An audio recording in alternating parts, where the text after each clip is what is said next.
vous me permettez ce petit détail. J'ai vu votre petit tweet cet après-midi, c'est pour ça que je me permets de lancer là-dessus. Alors c'est drôle parce que après ce tweet, il y a de nombreuses personnes qui m'ont appelé en me disant mais quand Emmanuel Macron est passé à Toulouse, c'était pareil, quand il est passé à Bordeaux, c'était pareil. Qui est logique. Non, mais je ne sais pas parce qu'il me semble que c'est la première fois qu'on voit un chef d'État bloquer une ville à chaque fois qu'il arrive. Alors là, on va dire c'est un sommet européen avec beaucoup de chefs d'État. Le fait est que c'est quand même une constance chez Emmanuel Macron. À chaque fois qu'il passe quelque part, il y a un dispositif absolument monstrueux. Voilà. Je suis pas un grand spécialiste. Franchement, je ne saurais pas vous contredire, mais j'imagine que ce que je note, c'est que Emmanuel Macron qui avait dit il n'y a pas une culture française, il y a des cultures françaises. Quand il s'agit d'en mettre plein la vue des étrangers, il ne va pas chercher le plug anal vert ou le vagin de la reine ou l'art contemporain voilà. Il va dans les dos mûrs de l'ancien régime. Je n'assume pas du tout ce que vous venez de dire. Mais...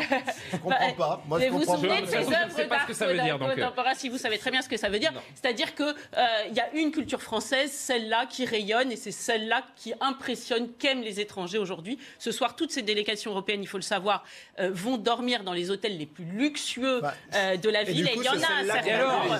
Et alors, Gabriel? Franchement, c'est très populiste. Julien Bachet, vous savez... Vous voulez qu'ils aillent dormir où? Non. Vous me laissez finir ou pas? Oui, bien sûr. Sinon, je ne peux pas aller jusqu'au bout. Bien sûr, moi, mais je suis ravie le coût des hôtels, je ne vois pas l'intérêt. Mais du coup, il ne faut pas dénigrer cette culture. Non, il ne faut pas dénigrer cette culture, vous avez raison. Et deuxième point, il ne faut pas dire à leurs administrés en sortant, à leurs citoyens, allez les gars, par effort de guerre, vous allez bien grelotter un peu et baisser d'un degré vos chaudières. Il y a un moment où il faut rester décent. Par ailleurs, parlons de l'Europe et ce fameux... C'est le sujet, oui. Voilà, l'Europe. Venons-y. Elle existe, je crois, malheureusement, ou heureusement, j'en sais rien, que dans les rêves d'Emmanuel Macron.